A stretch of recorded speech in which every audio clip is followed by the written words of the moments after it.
Okay, out here in the front yard, in the front parkway, this is the water meter. And it's lined, the irrigation box is lined with gravel as it should be. It's an electronic meter. It's very hard to determine whether you have a leak or not. It doesn't look like it does. However, my dear client is in the backyard.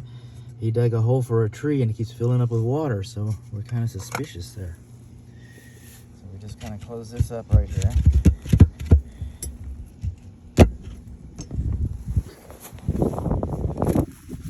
That's the main water. Kind of come over here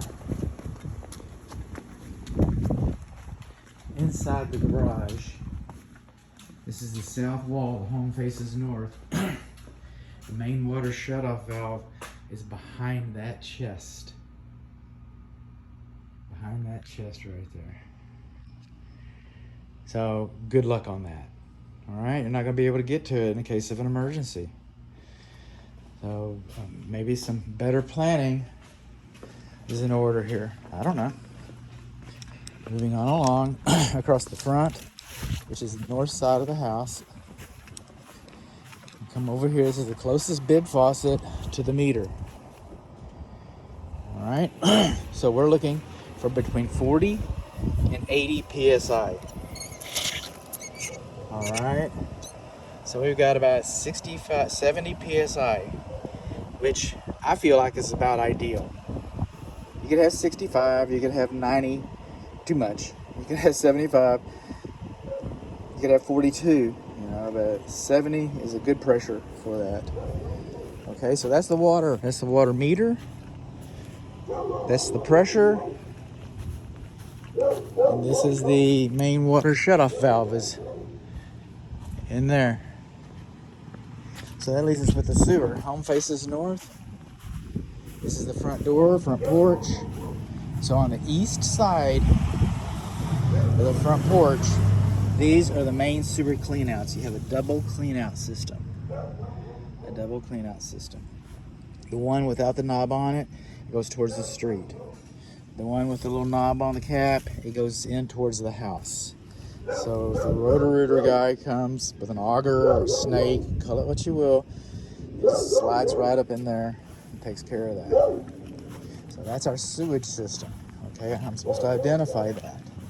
I'm supposed to measure the water pressure. Okay, coming along here.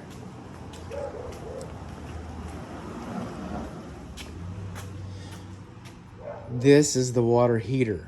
You're supposed to have 36 inches of clearance in front of the water heater. We do not have enough service clearance in front of the main shutoff valve, nor in front of the water heater. If you want to service this water heater, you got to move something. So our observations are going to be limited. But we can tell a couple things here. One, we know it's about 1 year old, so we got that. You see this little knob right up here on the right? See the little knob? This is a picture of the knob right here. See this hose? We do not have it, okay? We do not have a condensating acid water drain line with a neutralizing filter. We don't have that. We do not have that. So what happens is as efficient as this is, the condensation that's created is very acidic. It's going to drip back into the water heater. And that's going to cause you some problems. These things need to be serviced every year.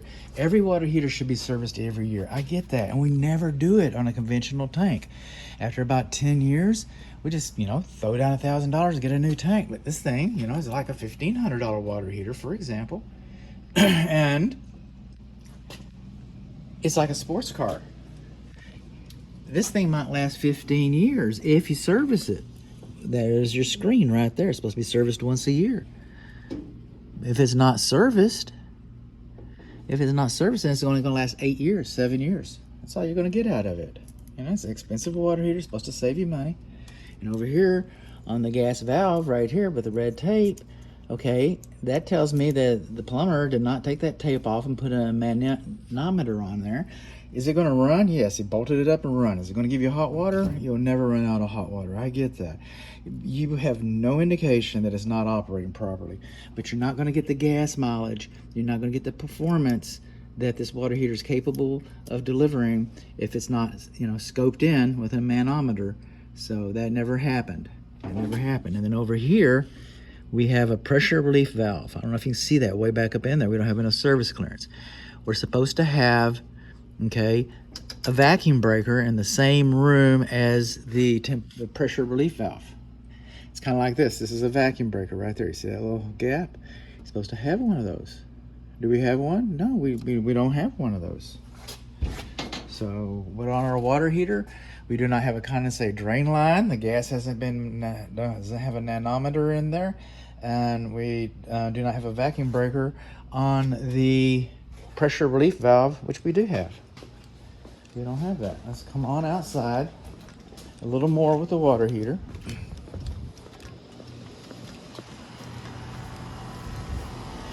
This is the weather sensor for the lawn sprinkler system. This is the drain pipe for the pressure relief valve for the water heater. Okay, that's nice, between 3 and 6 inches. That's a good thing. Okay, that's your exhaust flue. That's a good thing. And that's your weather sensor for the lawn sprinkler system. Coming inside of here. Oh, gas. Let's just do with gas and then we'll go to the lawn sprinkler system. Our gas is bonded.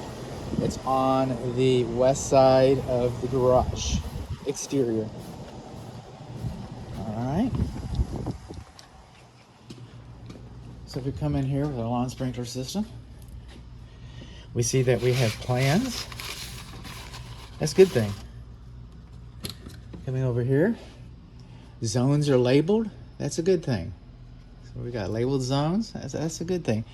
Got our receiver, our weather sensor receiver. That's a good thing. So coming on along out here, this is our check valve for the water heater. We got plenty of clearance underneath it. That's, again, a good thing. Now, the floor of this valve should have been lined with gravel so that the dirt doesn't continue to migrate up. Those are your isolation valves. And over here, this is the main water shutoff valve for your lawn sprinkler system. Parallel is on, perpendicular is off. We would have had that discussion inside if we could have gotten to the main water shutoff valve to the house. So if you think you've got a leak, this is the first place to go. Turn that off and see if the leak stops. Otherwise, it's going to be a commode, a dishwasher, or something like that. So, this valve should be excavated, so it's more like that valve, and lined with gravel.